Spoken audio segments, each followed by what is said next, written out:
Graduation pass out होनी बहुत ही जरूरी है। एज लिमिट की हम बात करें तो 20 साल से लेकर 25 साल तक जो है आपकी उम्र होनी बहुत ही जरूरी है।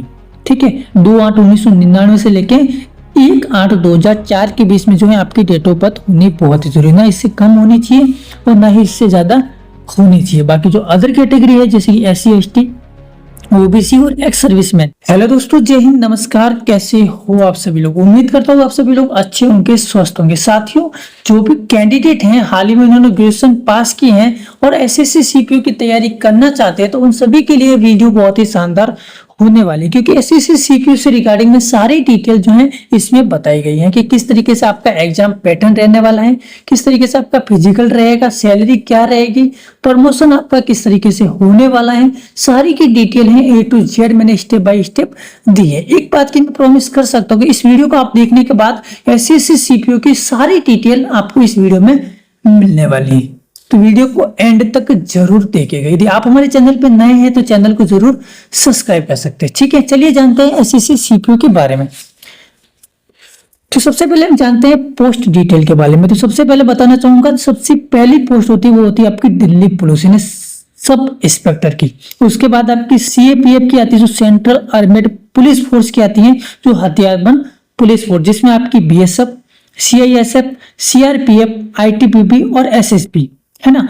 वो रैंक के अनुसार आपकी पोस्ट आपको मिलती है। सबसे हाई रैंक यदि आपको आती है तो सबसे पहले आपको दिल्ली पुलिस मिलती है, उसके अनुसार जो है BSF, CISF, CRPF, ITBP, SSB, उसके अनुसार जो है आपकी पोस्टेड आपको मिलती है। चलिए जानते हैं इन पोस्टों के बारे में। तो उसके लिए क्या करना है आपको, सबसे पहले आपको SSC CPO का आपको एग्जाम क्वालिफाई करना पड़ेगा। ठीक है, उसमें आपको दिल्ली पुलिस भी आपको अपॉइंटमेंट कर सकते हैं और CAPF भी आपको कर सकते हैं, जिसमें आपको जो है BSF, ITBP, SSB, CISF पे मिल सकते हैं। ठीक है, इसमें आपको जो है CISF जो है paramilitary force, also known central armed force, जिसको आपको पैरामिलिट्री के अंतर्गत भी आती है, जिसको हम armed central armed police force के नाम से भी हम जानते हैं। ये जो है आर्मेड पुलिस फोर्स वो जो है मिलिट्री से रिगार्डिंग नहीं है, not a directly A wing of the military.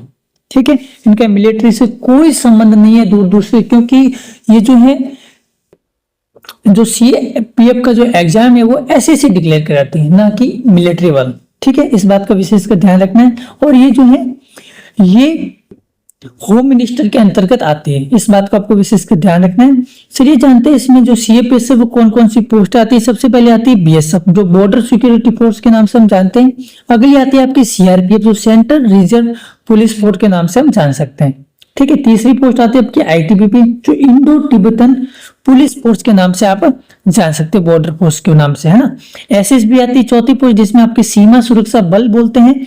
और पांचवी आपकी रहेगी CISF, जो सेंट्रल इंडस्ट्रियल सिक्योरिटी फोर्स के नाम से हम जानते हैं। चलिए अब हम जानते हैं इनका जो है रोल और राइट्स आपका क्या रहता है, रोल एंड रेस्पॉन्सिबिलिटी आपकी क्या रहती है इन फोर्सेज की। तो सबसे पहली फोर्सेज आती है वो आपकी आती है sub inspector of Delhi police. Delhi police के सब इंस्पेक्टर कानून व्यवस्था बनाए रखने के लिए जिम्मेदार रहती है। ठीक है, इनका जो है महत्वपूर्ण काम रहता है, जो दिल्ली पुलिस का जो कानूनी है ना, उसको व्यवस्था बना रखना, कंट्रोल करना उनका मुख्य जिम्मेदारी रहती है दिल्ली पुलिस की लोगों के लिए। ठीक है, बाकी BSF वालों की हम बात करें तो भारत और पाकिस्तान के बीच जो सीमा है उसकी रक्षा करना आपका पहला काम है। दूसरा है जो आपको नागरिकों के बीच में सुरक्षा की भावना को बढ़ावा देना, सीमा पार अपराधों को रोकना और शरणार्थियों को निरंतर में सहायता प्रदान करना आपका विशेष काम रहता है BSF वालों का। ठीक है जी, अगली है आपके CRPF, जो सेंट्रल रिजर्व पुलिस फोर्स के नाम से हम जान सकते हैं। CRPF जो है responsible for controlling arrest of जो है नक्सलाइट। ठीक है, इसमें जो है CRPF दंगों और नक्सलवादियों को नियंत्रण करने की आपकी जिम्मेदारी होती है। ठीक है, CRPF वालों की। अगली हम बात करते हैं इंडो तिब्बतन बॉर्डर फोर्स की, जिसकी हम बात करें भारत और चीन के बीच सीमा की रक्षा करना और लद्दाख से अरुणाचल प्रदेश तक। ठीक है, ITBP वालों की। अगली आपकी रहेगी जो उत्तर सीमाओं पर सुरक्षा प्रदान करके नागरिकों के बीच सुरक्षा की भावनाओं को बढ़ावा देना आपका विशेष काम है। ठीक है, सीमा के उल्लंघन को रोकना, जो भी बीच बीच में वायलेंट हो रहे लोग उनको रोकना भी आपका विशेष काम रहता है। सीमा पार तस्करी, राष्ट्र विरोधी गतिविधियों और अवैध जो अप्रवास रोग को आपको रोकना है, आपका विशेष काम रहता है ITBP वालों का। ठीक है जी, अगली जो रहेगी आपकी वो आपके हैं एसएसबी, सीमा सुरक्षा बल, protect Indo Tibetan Nepal Indo Bhutan और बॉर्डर। इनकी सुरक्षा करना ही आपका विशेष काम रहता है, नेपाल और इंडो भूटान बॉर्डर का। ठीक है, सीमा पार अपराधों और तस्करी, राष्ट्र विरोधी गतिविधियों को रोकना आपका काम रहता है एसएसबी वाले। ठीक है, अगली है वो आपकी CISF, central industrial security force. इसमें क्या रहता है, विभिन्न सार्वजनिक उपक्रमों और अन्य महत्वपूर्ण बुनियादी ढांचों को सुरक्षा प्रदान करना होता है आपका पहला काम। दूसरा काम रहता है प्रोटेक्ट गवर्नमेंट, है ना, सरकारी बुनियादी ढांचा परियोजनाओं और औद्योगिक इकाई की सुरक्षा करना आपका विशेष काम रहता है इंडस्ट्रियल यूनिट। ये दो काम आपका विशेष का रहता है वो आपका सीआईएसएफ वालों का। ठीक है जी, चलिए अब हम जानते हैं इसकी क्वालिफिकेशन बारे में और क्या इसकी एज लिमिट रहती है। इसमें क्वालिफिकेशन की हम बात करें तो आपको ग्रेजुएशन डिग्री पास आउट होनी बहुत ही जरूरी है, वो भी मान्यता प्राप्त विश्वविद्यालय से। कोई भी जिसकी मान्यता नहीं है वो आपको बिल्कुल ग्रेजुएशन पास नहीं करनी है, क्योंकि एसएससी बहुत ही टफ एग्जाम होता है, बहुत ही स्ट्रिक्ट रहता है। इसमें आप जो है एग्जाम पास आउट भी कर लेंगे, लेकिन जब आपके डॉक्यूमेंट वेरिफिकेशन होंगे, यदि आपकी जो है यूनिवर्सिटी है वो क्वालिफाइड नहीं होगी, ठीक है, मान्यता प्राप्त नहीं होगी, तो आपके डॉक्यूमेंट वेरीफाई नहीं करेंगे। इस बात को आपको विशेषकर ध्यान रखना। जो भी आपकी जो है वेरीफाइड है यूनिवर्सिटी, योग्यता प्राप्त है, उसी से आपको जो है ग्रेजुएशन पास आउट होनी बहुत ही ज़रूरी है। एज लिमिट की हम बात करें तो 20 साल से लेकर 25 साल तक जो है आपकी उम्र होनी बहुत ही ज़रूरी है। ठीक है, 2/8/1999 से लेके 1/8/2004 के बीच में जो है आपकी डेट ऑफ बर्थ होनी बहुत ही जरूरी, ना इससे कम होनी चाहिए और ना ही इससे ज़्यादा होनी चाहिए। बाकी जो अदर कैटेगरी है जैसे कि SC ST OBC और एक्स सर्विसमैन, इनमें जो है एज की छूट भी दे रखी है, जिसमें आपके SC ST वालों के लिए 5 साल की छूट है, OBC वालों के लिए जो है 3 साल का आपका रिलैक्सेशन दे रखा है, और एक्स सर्विसमैन जो पहले से सर्विस कर रहे हैं उनके लिए 3 साल की आपकी जो है छूट दे रखी है। वैसे देखा जाए तो और भी बहुत सारी जो है कैटेगरीज हैं, लेकिन मैंने आपको विशेष कैटेगरी ली है जिसकी ज़रूरत पड़ती है। बाकी बहुत सारी कैटेगरीज हैं उनको मैंने शामिल नहीं किया है। ठीक है जी, चलिए जानते हैं इसके एग्जामिनेशन बारे में कि किस तरीके से आपका एग्जाम होएगा, फिजिकल होएगा। तो बताना चाहूँगा, सबसे पहला आपका जो है पेपर फर्स्ट होएगा, उसके बाद आपका फिजिकल टेस्ट होएगा, फिजिकल टेस्ट होने के बाद में आपका जो है पेपर सेकंड होगा, उसके बाद में आपका मेडिकल टेस्ट होने वाला है। ठीक है, पेपर फर्स्ट में हम बात करें तो पेपर फर्स्ट में जो है आपके 4 सब्जेक्ट आपके रहने वाले हैं। पहला रहेगा जनरल इंटेलिजेंस एंड रीजनिंग, जिसमें 50 क्वेश्चन पूछे जाएंगे और 50 नंबर का आपका ये रहने वाला है। ठीक है, सेकंड रहेगा पार्ट में आपका general knowledge and general awareness का, GS और GK का, जिसमें 50 क्वेश्चन रहेंगे 50 नंबर के। तीसरा रहेगा पार्ट, इसमें क्वांटिटी एप्टीट्यूड के 50 क्वेश्चन पूछे जाएंगे, 50 नंबर का रहेगा। ठीक है, चौथे पार्ट में रहेगा आपका इंग्लिश कॉम्प्रिहेंशन, जिसमें 50 क्वेश्चन पूछे जाएंगे और 50 नंबर का आपका रहने वाला है। इसका जो टाइम ड्यूरेशन है वो आपका 2 घंटा रहेगा। ठीक है जी, सेकंड पैटर्न की हम बात करें तो इसमें फिजिकल स्टैंडर्ड होगा। सबसे पहले आपको जो है एग्जाम फर्स्ट आपको पास आउट करना बहुत ही जरूरी है। यदि उसमें आप पास हो जाते हैं एग्जाम फर्स्ट में, तो ही आपको जो है फिजिकल में बैठने दिया जाएगा। ठीक है, जब पहला एग्जाम आप पूरा कर देंगे क्वालिफाई, है ना, तो आपको जो है इसका एक कॉल लेटर आएगा फिजिकल के लिए कि आपको वहाँ पे आपको जो है स्टेडियम में आपको आना है। ठीक है, इसमें आपका क्या रहेगा, मेल कैंडिडेट वालों के लिए हाइट जो है 170 होनी बहुत ही जरूरी है, और आपकी सीना है वो 80 के आसपास होना चाहिए, और एक्सपेक्ट डेट में 85 होना चाहिए। मतलब नॉर्मल जो सीना है वो आपका 80 होना चाहिए। यदि हम सांस भरते हैं अंदर फुलाते हैं तो आपका 85 के आसपास होना चाहिए। ठीक है, बाकी जो गोरखास कैटेगरी है, कश्मीर देहरादून की तरफ आते हैं तो इसमें 165 आपकी हाइट पूछी गई है। जो गोरखा बटालियंस होती है 165 उसकी हाइट होनी चाहिए, 80 आपका सीना और 85 आपका एक्सपेक्टेड सीना होना बहुत ही जरूरी है। ठीक है, फीमेल कैटेगरी में 155 है। ठीक है जी, जो आपकी हाइट होनी चाहिए, बाकी चेस्ट की आपकी जरूरत नहीं पड़ती है। ठीक है, अगली हम बात करें इसमें फिजिकल जो इंड्योरेंस टेस्ट जो PET जो ऑल पोस्ट के लिए, जिसमें आपको सबसे पहले आपको जो है 100 मीटर आपको रेस करनी पड़ेगी, वो भी मात्र 16 सेकंड में। यदि 16 सेकंड में आप 100 मीटर भाग देते हैं तो आपको क्वालिफाई कर दिया जाएगा। दूसरी जो फाइनल रेस रहती है वो 1.6 किलोमीटर की रहती है, वो 6.5 मिनट की। यही रेस होती हैं जो बहुत ही हार्ड रहती हैं, क्योंकि बहुत सारे बच्चे जो होते हैं वो एसएससी सीपीयू की भी तैयारी करते हैं और साथ में एसएससी सीजीएल की भी तैयारी करते हैं। जो पढ़ाई में वीक हैं वो एसएससी सीपीयू की तैयारी आप कर सकते हैं, लेकिन आपको जो है आपका शारीरिक जो है फिटनेस होना बहुत ही जरूरी है। यदि आपका शारीरिक फिटनेस नहीं है और एसएससी सीपीयू की तैयारी कर रहे हैं तो कोई मतलब नहीं रहेगा, क्योंकि इसमें मेन जो रहता है आपका फिजिकल स्टैंडर्ड रहता है। और एसएससी सीजीएल में आपको बहुत सारी पोस्ट ऐसे होती है, इनकम टैक्स हो गई, एएस होती है, इसमें जो है फिजिकल जो है कोई ज़रूरत नहीं पड़ती है ना के बराबर वैसे रहता है। लेकिन एसएससी सीपीयू में मेन आपका जो है एग्जाम और उसके बाद आपका जो है फिजिकल स्टैंडर्ड रहता है। जो एग्जाम पास आउट कर लेता है और फिजिकल भी कर लेता है तो वो एसएससी सीपीयू में जो है पास आउट कर लेता है। ठीक है जी। 1.6 किलोमीटर आपकी रेस रहती है जो सबसे हार्ड रहती है। ठीक है जी। उसके बाद आपका जो है तीसरा रहेगा आपका लॉन्ग जंप। तो 3.65 मीटर आपको 3 चांस दिया जाएगा, है ना।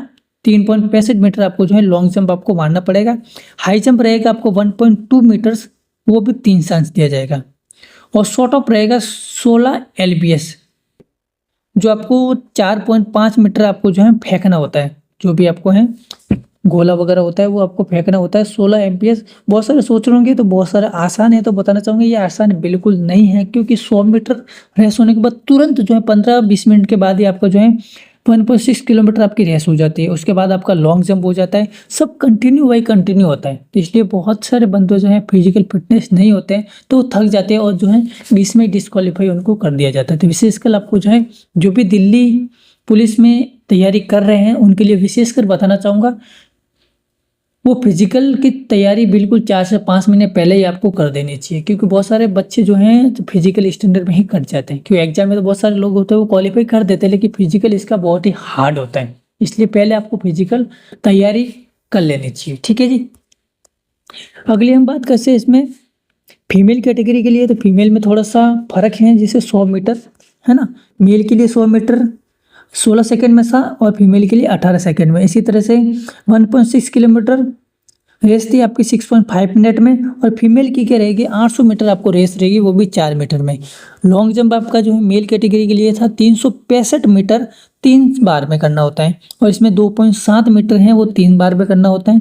ठीक है। मेल कैटेगरी के लिए था शॉर्ट अप था, और फीमेल वालों के लिए है जो शॉर्ट अप आपका जो है नहीं होता है, शॉर्ट पुट। ठीक है जी। इसलिए आपको बिल्कुल तैयारी नहीं करनी है फीमेल वालों के लिए। अगली हम जानते हैं इसके मेंस एग्जाम के बारे में। सबसे पहला होगा आपका एग्जाम फर्स्ट, उसके बाद आपका फिजिकल होगा। उसके फिजिकल में यदि आप क्वालिफाई हो जाते हैं तो ही आपको जो है मेंस एग्जाम में बैठने दिया जाएगा सेकंड एग्जाम में। ठीक है। वैसे आपकी कट ऑफ जो है फर्स्ट में भी निकलेगी, नंबर जुड़ेगी, और आपकी जो है मेंस एग्जाम जो है सेकंड एग्जाम उसमें से भी आपको नंबर जुड़ेगा। आपकी कट ऑफ है वो फर्स्ट एग्जाम और सेकंड एग्जाम दोनों को मिला के आपकी कट ऑफ निकलेगी। बाकी आपका फिजिकल और मेडिकल ये दोनों आपका जो है सिर्फ क्वालिफाई हो गए, इसके नंबर आपके नहीं जुड़ते। इस बात का आपको विशेष कर नोटिस कर लेना है। सेकंड पेपर में आपको क्या रहेगा, इंग्लिश कॉम्प्रिहेंशन के आपके पूछे जाएंगे 200 क्वेश्चन 200 नंबर के, और 2 घंटे का आपका ये रहने वाला। और एग्जाम फर्स्ट और एग्जाम सेकंड में 0.25 जो है नेगेटिव मार्किंग रहेगी, पेपर फर्स्ट और पेपर सेकंड। यदि आप रॉन्ग आंसर यदि आप देते हैं तो आपको पर क्वेश्चन पे आपको 0.25 अंक आपसे काट लिए जाएंगे। ठीक है। इस बात का आपको विशेषकर ध्यान रखना है। इसमें इंग्लिश में हम बात करें तो इसमें सब कुछ पूछा जाएगा। ठीक है जी। जो सेनम हो गया, एंथेनम हो गया, पैसेज हो गया, है ना, सारा कुछ इसमें जो है ऑब्जेक्टिव क्वेश्चन रहता है, सब्जेक्टिव क्वेश्चन नहीं रहता। सिर्फ आपको जो है अब शब्द आपको टिक मार्क करना होता है। ठीक है जी। अगली हम बात करते हैं मेडिकल स्टैंडर्ड की। मेडिकल आपका किस तरीके से रहता है, तो मेडिकल में आपको जो है 6/6 आपको विजन, आपको डिस्टेंस है विजन 6/6 आपका होना बहुत ही ज़रूरी है। ठीक है जी। और बाकी जिसी को भी है कलर विजन की प्रॉब्लम है तो कलर विजन वाले बिल्कुल भी एसएससी सीपीओ में नहीं भरे। और आपकी एसएससी सीजीएल में रहती है आपको एक्सेस इंस्पेक्टर की, उसमें भी आपको कलर विजन वालों के लिए बिल्कुल नहीं पढ़ना है, क्योंकि उसमें ही बहुत सारे बच्चों को निकाल दिया जाता है। इसलिए बिल्कुल भी जो है रिस्क नहीं लेनी है कलर विजन वालों को। कलर विजन में यदि आपको दिक्कत होती है तो बिल्कुल भी आपको एसएससी सीपीओ में आपको टाइम बर्बाद नहीं करना है, इसकी जगह पे कोई और आप कर सकते हैं। ठीक है जी। अगला जो रहेगा जो क्नोकनी और फ्लैट फुट और आपके वेरिएंस कौन जिन रहता है, इसमें क्नोकनी के जो आपके घुटने होते हैं वो दोनों के छिपे हुए नहीं होने चाहिए, चिपके हुए नहीं होने चाहिए। जब भी आप भागते हैं तो आपको दिक्कत परेशानी हो सकती है। ठीक है जी। फ्लैट फुट में आपको जो पैर है वो बिल्कुल छपटा नहीं होना चाहिए, बीच में आपका गैप होना चाहिए, है ना, अंदर नीचे की तरफ में।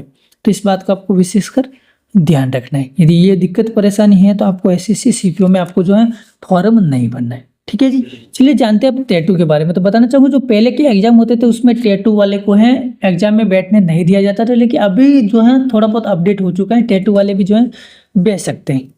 ठीक है। इसमें तो टैटू जो है depicting reasoning symbol of fingers and name and following Indian army as permitted, मतलब जो भी भगवान का नाम है, भगवान का पूरा हुआ है, नाम अंकित किया हुआ है, तो वो जो है टैटू चलेगा। ठीक है जी। लोकेशन जो है इनसाइड में होना जरूरी है और साइज जो है 1/4 से ज़्यादा आपका नहीं होना चाहिए। वैसे मैं बताना चाहूँगा कि टैटू ना रखे तो भी आप अच्छी है, जब तक आपको ज्वाइनिंग नहीं मिले तो आपको टैटू बिल्कुल, क्योंकि रिस्की है, थोड़ा सा भी बड़ा यदि हो जाता है तो आपको डिस्क्वालीफाई भी कर सकते हैं। ठीक है। अलाउ है वैसे, लेकिन रिस्की है, इसलिए बिल्कुल रिस्क आपको नहीं लेना। जब तक आपको ज्वाइनिंग नहीं मिल जाती तब तक बिल्कुल ही आपको रिस्क नहीं लेना है, कि जरूरी तो है नहीं आपको, है ना। बिना टैटू के आपके चल जाएगा, कोई दिक्कत परेशानी नहीं है। ज्वाइनिंग लग जाती तो उसके बाद में आप टैटू करवा सकते हैं, कोई बड़ी बात नहीं है। ठीक है। चलिए जानते हैं हम सैलरी और पैर के बारे में। पैर का मतलब होता है भत्ता। ठीक है। सैलरी और भत्ते के बारे में हम जान लेते हैं।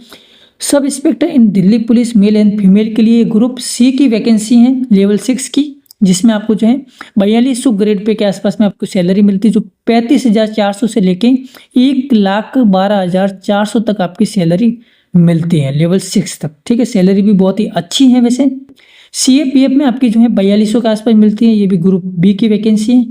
ठीक है। आपकी CISF है वो आपकी जो है ग्रुप सी की वैकेंसी है, ये लेवल 6 तक है। इसमें 29,000 से लेकर 92,000 तक आपकी सैलरी मिलती है। 2800 तक जो है आपका ग्रेड पे रहता है। ये ASI SCISF में आपकी मिलती है, असिस्टेंट सब इंस्पेक्टर एस। ठीक है जी। इसमें बात करें भत्ते के बारे में तो हाउस रेंट मिलता है, अलाउंस। ठीक है जी। HRA मिलता है आपका। HRA आपका जो है XYZ सिटी के हिसाब से आपको मिलती है। यदि आप X सिटी में आते हैं तो X सिटी में आपको 5400 रुपये आपके रहते हैं, Y सिटी में 3600 रुपये रहते हैं और Z सिटी में जो है आपके 1800 रुपये रहते हैं। तो मैंने आपको पिछले वीडियो में भी बताया था X सिटी, Y सिटी और Z सिटी कौन सी होती है। X सिटी वो होती है जो मेट्रो सिटी, जिसमें आपकी है ना दिल्ली हो गई, बेंगलुरु हो गई, मुंबई हो गई, है ना, जिसमें आपको मेट्रो सिटीज के अंतर्गत आती है, वो सारी कुछ हैं आपकी X सिटी रहती है। Y सिटी में बात करें तो हम 97 सिटीज के आसपास आपकी रहती हैं, जैसे आगरा हो गई, है ना, बहुत सारी हैं इसमें 97 के आसपास। और Z सिटी में आपके रूरल एरिया में आते हैं। ठीक है। बाकी आपको डायनेस अलाउंस में जो DA होता है, जिस महंगाई भत्ता भी आपको मिलता है, जो भी आपको सैलरी के हिसाब से आपको 12% के आसपास आपका मिलता है। ठीक है जी। महंगाई भत्ता, जैसे आपकी सैलरी बढ़ेगी और महंगाई भी आपकी बढ़ रही है तो आपको महंगाई भत्ता भी आपको मिलेगा। ट्रांसपोर्टर भी मिलेगा, ट्रांसपोर्टर अवेयरनेस, जहाँ से भी आपका आते हैं उसका किराया भी आपको मिलता है ट्रांसपोर्टर का। जो है डाइट अलाउंस भी मिलता है, राशन मनी। ठीक है। जो भी आपकी डाइट है उसकी 103-105 रुपये के आसपास आपको मिलती है दिन का, एक दिन का पर डे का आपको मिलता है। 3000 के आसपास आपका आपको है, महीने का आपको राशन का खर्चा भी आपको मिल जाता है। ठीक है। चिल्ड्रन एजुकेशन भी मिलता है, जहाँ भी आप अपने बच्चों की एजुकेशन करवा सकते हैं। वो सारी कुछ जिम्मेदारी है वो गवर्नमेंट की होती है, आपको बिल्कुल भी 1 रुपये भी देने की आवश्यकता नहीं रहती। आपको यूनिफॉर्म का भी मिलता है 10,000। ठीक है जी। आप 10,000 जो है साल में एक बार मिलता है, सर्दी में भी मिलता है और गर्मी में भी मिलता है, दोनों यूनिफॉर्म का आपको मिलता है। चाहे आप ड्रेस सिलवाए या अपने पास रखे, वो आपके ऊपर डिपेंड करता है। अगली जो है रिस्क, जो हार्डेस्ट एलिमेंट मिलता है रिस्क की, जैसे कि बहुत सारी पोस्टें ऐसी होती है जो रिस्की होती है, उसमें कुछ दुर्घटनाग्रस्त आप हो जाते हैं तो उसमें भी जो है रिस्क की आपको भत्ता भी मिलता है। तो बहुत सारे भत्ते हैं जो मैंने आपको लगभग बता दिए सारे, जो दिल्ली पुलिस में आपको मिलता है। CPO के अंतर्गत जो भी पोस्टें जाती है वो सबको मिलता है। ठीक है जी। लास्ट हम बात करते हैं दिल्ली पुलिस जो है प्रमोशंस के बारे में, कि किस तरीके से आपका प्रमोशन होता है। तो सबसे पहले आपकी जो रहती है SI सब इंस्पेक्टर, उसके बाद आपको इंस्पेक्टर बना दिया जाता है। तीसरा आपका रहेगा SI सीनियर इंस्पेक्टर रहेगा। ठीक है जी। अगला रहेगा आपको ACP assistant commissioner of police. ठीक है जी। उसके बाद आपका रहेगा DCP, उसकी एडिशनल कमिश्नर ऑफ पुलिस। 7वां रहेगा जॉइंट कमिश्नर ऑफ पुलिस और 8वां रहेगा स्पेशल कमिश्नर और 9वां रहेगा कमिश्नर।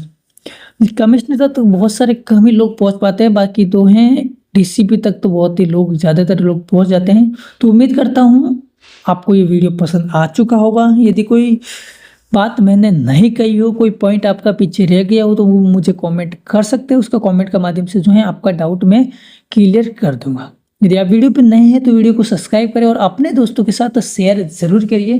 जो